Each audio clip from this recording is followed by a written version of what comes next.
Hello दोस्तों, एक बार फिर से स्वागत है आपका त्रिशक्ति एकेडमी में। तो दोस्तों आज है 3 अप्रैल 2021। आज आपके फिजिक्स अप्लाइड फिजिक्स फर्स्ट का एग्ज़ाम होना था, ठीक है। तो आई होप कि आपने उसमें अपना बेस्ट उसमें दिया होगा और एक मॉडरेट और अच्छा आपका एग्ज़ाम आज गया होगा, ठीक है।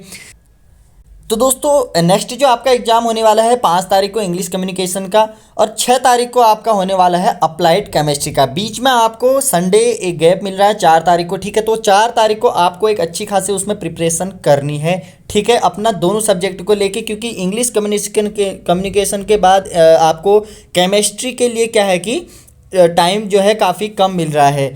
4 तारीख को आपको क्या करना है, एक अच्छी खासी प्रिपरेशन करना है, जिसके लिए आपको ये सोच के चलना है कि 4 तारीख को ही आपका जो है एग्जाम कंडक्ट होने वाला है। उस दिन आपको संडे मिल रहा है, तो आपको दोनों सब्जेक्ट लेके चलने हैं, केमिस्ट्री का भी और इंग्लिश कम्युनिकेशन का भी। 6 अप्रैल को आपका क्या है, जो अप्लाइड केमिस्ट्री फर्स्ट का एग्ज़ाम होना है। चलिए, तो दोस्तों एग्ज़ाम के पहले दिन सब्जेक्ट को लेके हर एक स्टूडेंट के माइंड में ये रहता है कि क्या क्या इम्पोर्टेंट ऐसे टॉपिक हैं जिनको मैं पढूं, और मैं एक लिमिटेड पढूं, ताकि जो कि एग्ज़ाम पॉइंट ऑफ व्यू से काफ़ी इम्पोर्टेंट हो वो टॉपिक मुझे पता चल जाए, ठीक है। अच्छी सोच है। हर एक जो स्टूडेंट होता है वही चाहता है एग्ज़ाम के पहले दिन पढ़ना, और वही पढ़ना भी हमें चाहिए, ठीक है, जो कि एग्ज़ाम पॉइंट ऑफ व्यू से काफ़ी इम्पोर्टेंट है। देखिए, हमेशा मैं आपको एक चीज़ कहता हूँ, आप कम पढ़िए बट इम्पोर्टेंट और अच्छा पढ़िए, ठीक है। इम्पोर्टेंट टॉपिक पढ़ना है और अच्छे से उसको पढ़ना है, ठीक है। तो दोस्तों आज की इस वीडियो में अप्लाइड केमिस्ट्री को लेके हम इम्पोर्टेंट टॉपिक पे डिस्कस करने वाले हैं। मैं आपको एक एक सवाल हर एक चैप्टर से चैप्टर वाइज चलेंगे, और हर एक चैप्टर से आपको जो इम्पोर्टेंट क्वेश्चन है एग्जाम पॉइंट ऑफ व्यू से, वो मैं आपको इस वीडियो में आज बताने वाला हूँ, ठीक है। तो दोस्तों यही टॉपिक आएंगे। इस वीडियो को देख के आप 90+ अपना पेपर को आप अच्छे से सॉल्व कर सकते हैं, इतना मैं आपको गारंटी दे रहा हूँ। 50 नंबर का आपका एग्ज़ाम होता है। एग्ज़ाम फॉर्मेट क्या है ये आपको पता है। 1 वर्ड क्वेश्चन आते हैं, 3 नंबर के आते हैं और 5 नंबर के आते हैं। ये आपको सब पता है कि किस तरीके के एग्ज़ाम का जो पेपर का फॉर्मेट है वो बनता है, ठीक है। तो इस वीडियो को देख के आपको मैं गारंटी दे रहा हूँ, अगर इन टॉपिकों को आप अच्छे से पढ़ लेते हैं तो आप अपना 90% इसमें क्या कर सकते हैं, ग्रैब कर सकते हैं। 90% यानी आप 45+ अपने मार्क्स को ग्रैब कर सकते हैं। चलिए तो दोस्तों स्टार्ट करते हैं इस वीडियो को, और जो जो सवाल हैं जो कि एग्ज़ाम में ज़्यादातर पूछे जाते हैं हमेशा, उन क्वेश्चंस पर हम डिस्कस करेंगे। चलिए दोस्तों, पहला हमारा चैप्टर है बेसिक कॉन्सेप्ट, ठीक है। बेसिक कॉन्सेप्ट हमारा पहला चैप्टर है। देखिए पहले चैप्टर में क्या क्या है, आपको बेसिकली 11 टॉपिक मैं ऐसे बता रहा हूँ जिनको आपको अच्छे से पढ़ लेना है। ये आपको देखने में दोस्तों ज़्यादा दिख रहे होंगे, पर ये छोटे छोटे 1 वर्ड आंसर के क्वेश्चन आए, इसको आप आधे घंटे में इस चैप्टर को फिनिश कर सकते हैं पहले दिन, ठीक है। पहला हमारा क्वेश्चन है matter and classification of matter, ठीक है। मैटर क्या होता है, द्रव्य क्या होते हैं, उनके प्रकार आपको पढ़ के जाना है, ठीक है। नेक्स्ट क्वेश्चन है metal, non metal and it's physical and chemical properties. यह आपको पढ़ के जाना है। मेटल और धातु और अधातु क्या होते हैं, इसकी फिजिकल और केमिकल प्रॉपर्टीज़ क्या होती हैं, यह आपको पढ़ के जाना है। केमिकल कंपाउंड्स क्या होते हैं, केमिकल कंपाउंड्स के नेम, कॉमन नेम और मॉलिक्यूलर फार्मूला। देखिए एक नंबर के जो क्वेश्चन आते हैं, एक नंबर के, उसमें एक क्वेश्चन ऐसे ज़रूर होगा, मैं आपको बता रहा हूँ, जिसमें कंपाउंड का नेम पूछा जाता है, कॉमन नेम उसका पूछा जाता है। ये सारे क्वेश्चन उस पर पूछे जाते हैं कि कॉमन नेम क्या होते हैं। जैसे मैं आपको अगर एग्जांपल दूँ तो फेरस सल्फेट जो कि एक कंपाउंड है, ठीक है, इसको हम कॉमन नेम इसका क्या है, ग्रीन वर्टाइल यानी हरा कसीस इसको हम कहते हैं, ठीक है।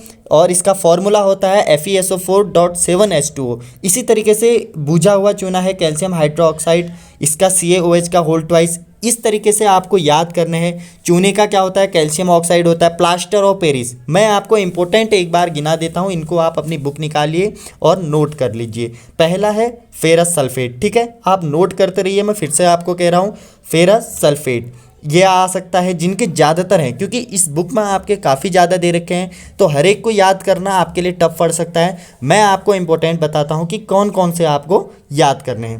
पहला है फेरस सल्फेट, ठीक है, FeSO4.7H2, इसको आप याद कर लेना, हरा कशिश इसको कहते हैं।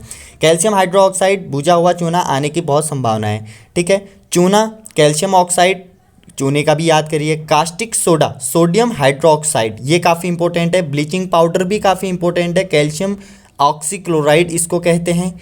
आप वीडियो को पॉज करिए और इन नोट को नोट करते रहिए, क्योंकि अगर मैं आपकी राइटिंग के अकॉर्डिंग चलूँ तो वीडियो काफ़ी लंबी बन जाएगी, ठीक है। खाने का सोडा, इसको सोडियम बाइकार्बोनेट कहते हैं, NaHCO3 ये इसका फॉर्मूला है, ठीक है। प्लास्टर ऑफ पेरिस, जो कि बहुत ज़्यादा पूछा जाता है, इसका केमिकल नेम है कैल्शियम सल्फेट हेमीहाइड्रेट, ठीक है।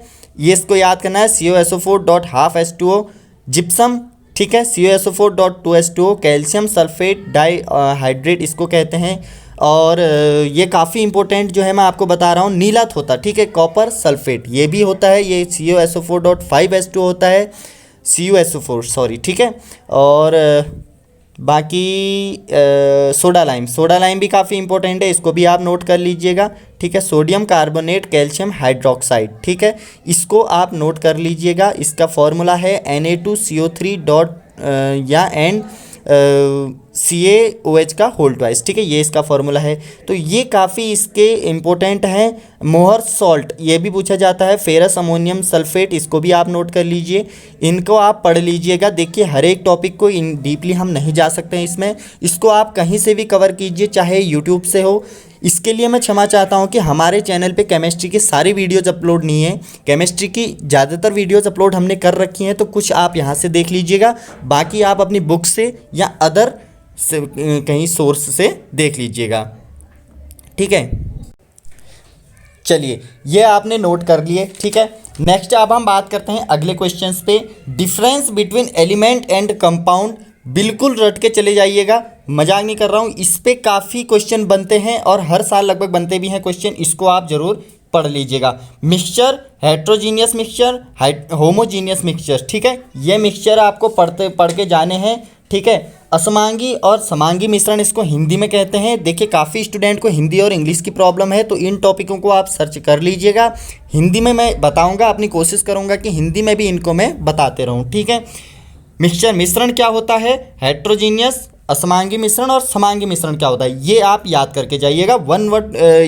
एक नंबर पे क्वेश्चन जरूर बनते हैं और 3 नंबर पे भी ये बन सकते हैं, या फिर 5 नंबर का जो क्वेश्चन आपका बनता है उस पे भी ये पूछा जाता है, किस तरीके से निम्नलिखित को संक्षिप्त टिप्पणी लिखिए, इस तरीके का क्वेश्चन बनता है। 4-5 ऐसे ही दे दिए जाएंगे आपको टॉपिक, उस पे आपको इसमें लिखना होगा एक नंबर का, ठीक है, आएगा लेकिन एक नंबर में। हाइड्रोजीनियस, इसकी जनरल डेफिनेशन है छोटी सी। चलिए नेक्स्ट क्वेश्चन है difference between compound and mixture, ज़्यादातर पूछा जाता है ये डिफरेंस। केमिस्ट्री जो एक थ्योरेटिकल सब्जेक्ट है, इस पे ज़्यादातर क्वेश्चन इसी टाइप के बनते हैं कि इस पे निम्नलिखित पर अंतर स्पष्ट कीजिए, यानी मिश्रण और यौगिक पर अंतर लिख के इस तरीके से आता है। Difference between atom and molecule, ये पूछा जा सकता है, ठीक है। एटॉमिक नंबर क्या होता है, एटॉमिक मास क्या होता है, केमिकल फॉर्मूला क्या होता है, केमिकल इक्वेशन क्या होती है, इसको आप याद करके जाइएगा। Chemical equation, chemical formula, atomic mass, atomic number क्या होता है, एक नंबर पे पूछा जा सकता है। हिट एंड ट्रायल मेथड, ठीक है, केमिकल को इक्विलिब्रियम करने के लिए हिट एंड ट्रायल मेथड हम यूज करते हैं। एक ना एक क्वेश्चन बन सकता है, अगर बनेगा तो 3 नंबर पे इसका क्वेश्चन बनेगा, इसकी मैं गारंटी दे रहा हूँ, ठीक है।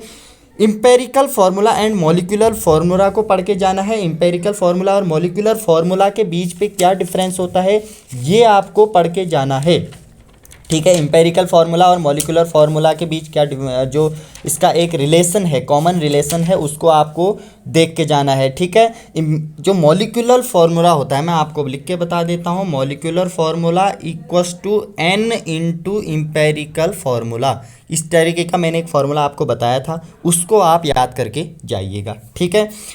वैलेंसी क्या होती है, मोल कॉन्सेप्ट क्या होता है, मोल कॉन्सेप्ट का मतलब है एक परमाणु में कितने इलेक्ट्रॉन होते हैं, एक अणु में कितने परमाणु होते हैं, ठीक है, ये मोल कॉन्सेप्ट के अंदर आता है, इस तरीके का होता था, ठीक है, जो आपको मैंने बता रखा है कि मोल कॉन्सेप्ट में क्या होता है करके, ठीक है। 6.023 इंटू 10⁻23 होता है। देखिए जैसे मैं आपको एक बता दूं क्या होता है, देखिए 1 मोल, ठीक है। एक मोल अणु का मतलब क्या है? एक मोल अणु का मतलब है इसके अंदर कितने अणु होंगे? 6.023 इंटू 10⁻23। ठीक है, इस तरीके के क्वेश्चन बनते हैं।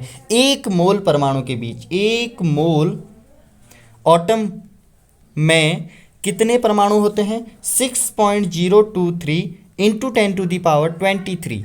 ठीक है, ये आपको याद रखनी है वैल्यू, 6.03 इंटू 10⁻3। ये वैल्यू आपको याद रखनी है। ठीक है, ये जो मैं वैल्यू आपको लिख के दे देता हूँ, 6.023 इंटू 10⁻23। ठीक है, ये आपको याद रखना है, यही वैल्यू होती है एक मोल में। अगर वो कितने ये होगा करके पूछता है तो इसी को आपको बताना है। चलिए, determination of molecular weight. Molecular weight कैसे ज्ञात करते हैं ये मैंने आपको बता रखा है। मॉलिक्यूलर वेट ज्ञात करने का फॉर्मूला, यानी हर एक तत्व का हमें एटॉमिक मास पता होना चाहिए। एटॉमिक मास को जितने उसमें तत्वों के नंबर ऑफ एटम हैं उतने से उसको मल्टीप्लाई करके प्लस कर देते हैं, यह आपको याद होना चाहिए। सपोज मैं एग्जाम्पल आपको दे देता हूँ, NaCl अगर है कोई यौगिक है, इस पे क्या करना है? मॉलिक्यूलर वेट करना है। सपोज Na का मॉलिक्यूलर एटॉमिक मास है 23, Cl का कितना है 34, तो मॉलिक्यूलर वेट कितना हो जाएगा? देखिए 23 प्लस 34, ये इसका मॉलिक्यूलर वेट आ जाएगा। ठीक है, 7 और 5 57, ये आपका मॉलिक्यूलर वेट इस तरीके से याद करते हैं। चलिए, पहले चैप्टर से हमारा इतना ही था। इसकी PDF मैं आपको डिस्क्रिप्शन में दे दूंगा, आप वहाँ से ये डाउनलोड कर सकते हैं। ठीक है, नेक्स्ट हमारा है चैप्टर 2, यानी atomic structure and electronic configuration. Electronic configuration सुनते ही आप समझ लीजिए इस चैप्टर से इसी पे बनना है। इसमें पहला क्वेश्चन आपको याद रखना है, आइसोटॉप्स क्या होते हैं, समस्थानिक क्या होते हैं और आइसोबार क्या होते हैं, यानी समभारिक क्या होता है, इसको आपको याद करना है। Electronic configuration 1s2 2s2 2p6 3s2 3p6, इस तरीके से मैंने आपको बताया था। इलेक्ट्रॉनिक विन्यास क्या होता है, ये आपका जरूर आएगा एक ना एक क्वेश्चन, इसको आपको याद कर लेना है। जैसे सोडियम का इलेक्ट्रॉनिक कॉन्फ़िगरेशन पूछ सकता है, जनरली 20+ और 30 से लेस देन 30। यानी जनरली जो क्वेश्चन बनते हैं, मैं आपको बता दूं किनको याद करके जाना है, जिनका परमाणु क्रमांक 20 से ऊपर होता है, ग्रेटर देन होता है और लेस देन होता है 30 से। यानी कैल्शियम से ऊपर और Zn30 जिंक से नीचे, इसके परमाणु क्रमांक आपको याद होनी चाहिए। जब आपको परमाणु क्रमांक याद होगा तभी आप उसका इलेक्ट्रॉनिक कॉन्फ़िगरेशन यानी इलेक्ट्रॉनिक विन्यास कर सकेंगे।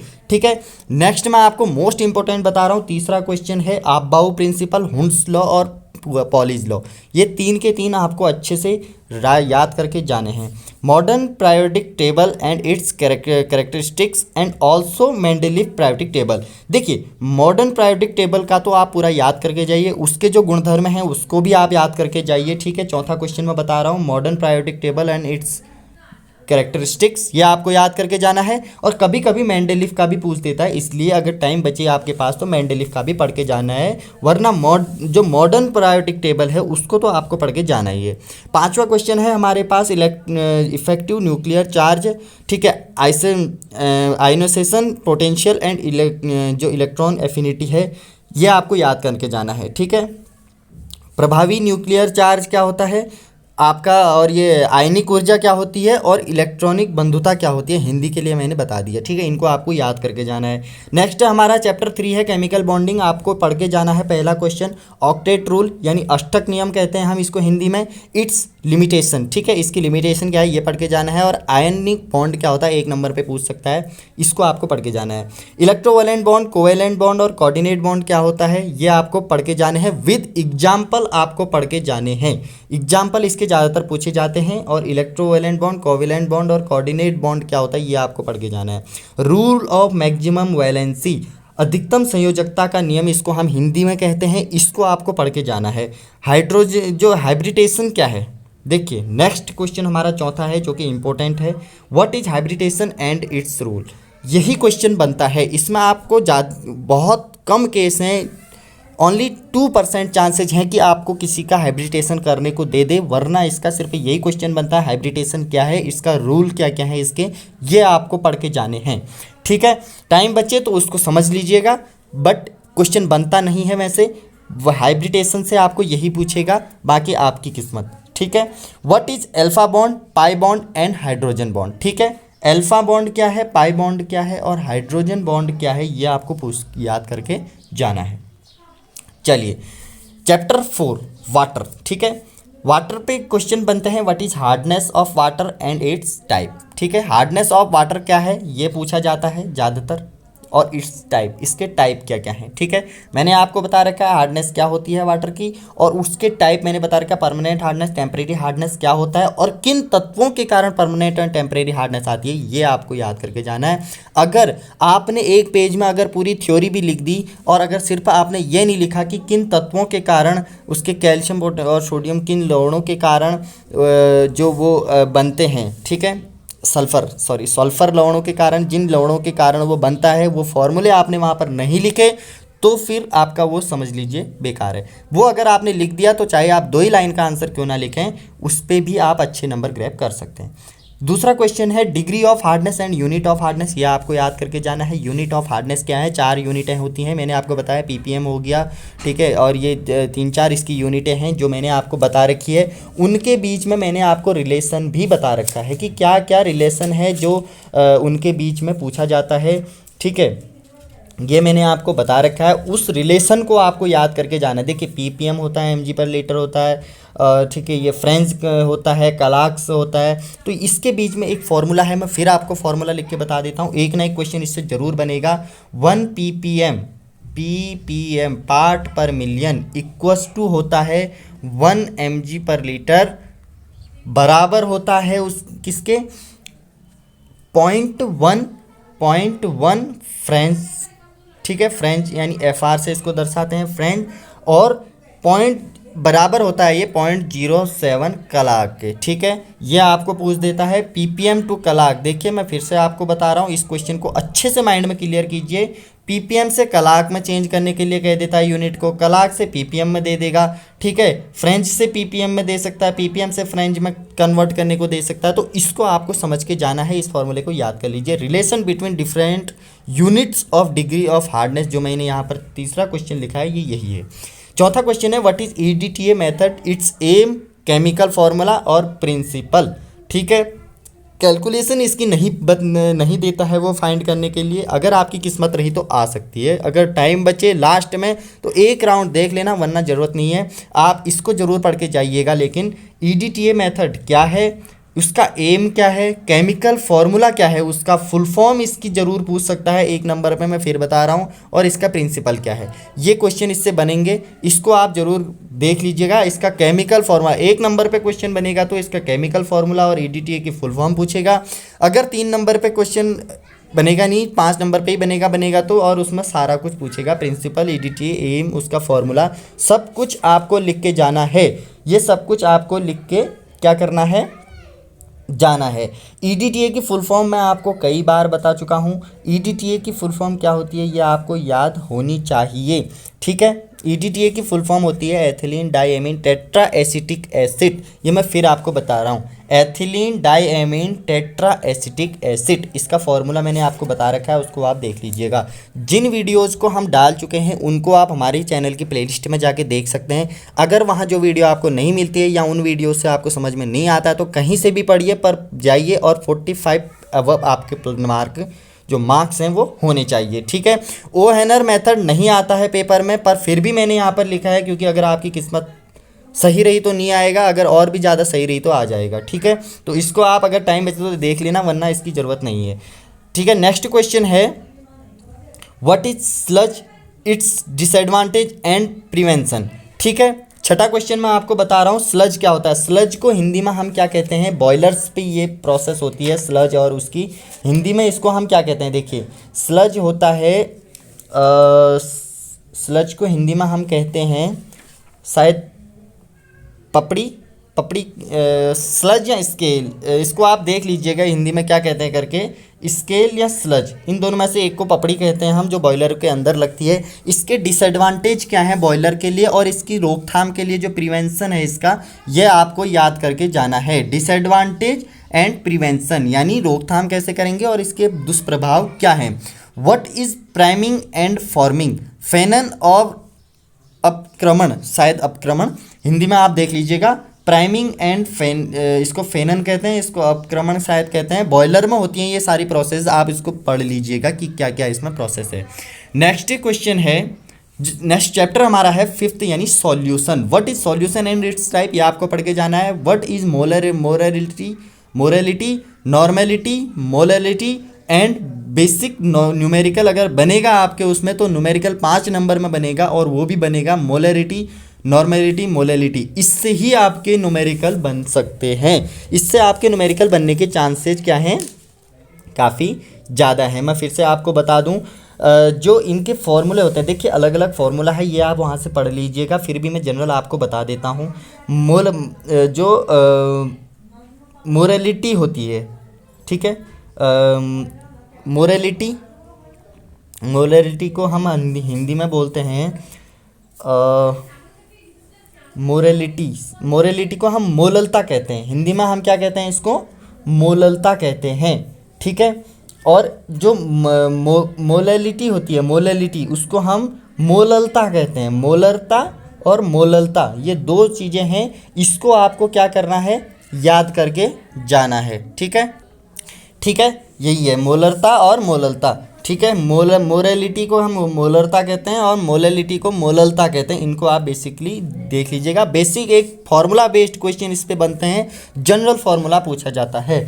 और नॉर्मलिटी को हम नॉर्मलता कहते हैं, इसको आप एक बार देख लीजिएगा। लुईस कॉन्सेप्ट, तीसरा हमारा जो टॉपिक क्वेश्चन बनते हैं वो है Lewis concept, example of Lewis acid and Lewis base, ठीक है। लुईस कॉन्सेप्ट क्या है, इसकी एक छोटी सी डेफिनेशन और नॉर्मल इसका प्रिंसिपल है, कॉन्सेप्ट है, उसको आप याद कर लीजिएगा। एग्जाम्पल याद कर लीजिएगा, Lewis acid and Lewis basis, जो लुईस अम्ल और लुईस क्षार है उस पर आप देख लीजिएगा। Difference between acid and bases पूछा जा सकता है। और 5वां क्वेश्चन जो लास्ट क्वेश्चन इस चैप्टर से पूछा जा सकता है वो है पीएच और पीएच स्केल के बारे में, ठीक है। इससे क्वेश्चन बन सकता है, ये आप देख लीजिएगा।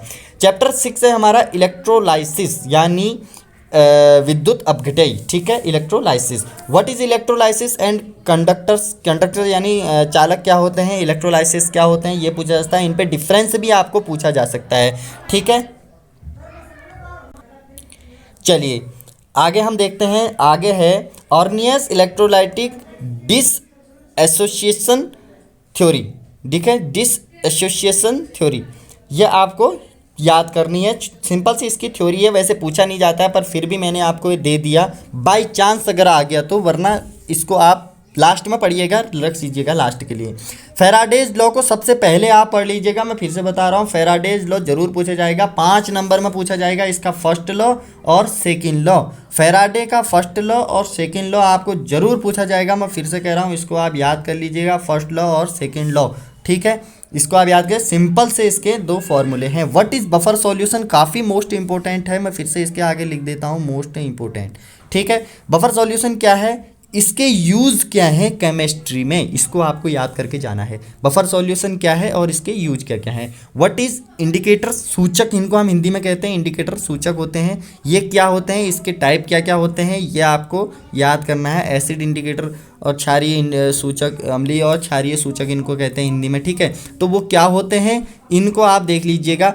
सूचक बेसिकली क्या होते हैं, जब हम किसी भी सॉल्यूशन का जो पीएच होता है वो अगर क्या होता है उसमें हम एसिड या क्षार को बढ़ाएं तो क्या होता है, उस पर पीएच स्केल में डिफरेंस आने लग जाता है।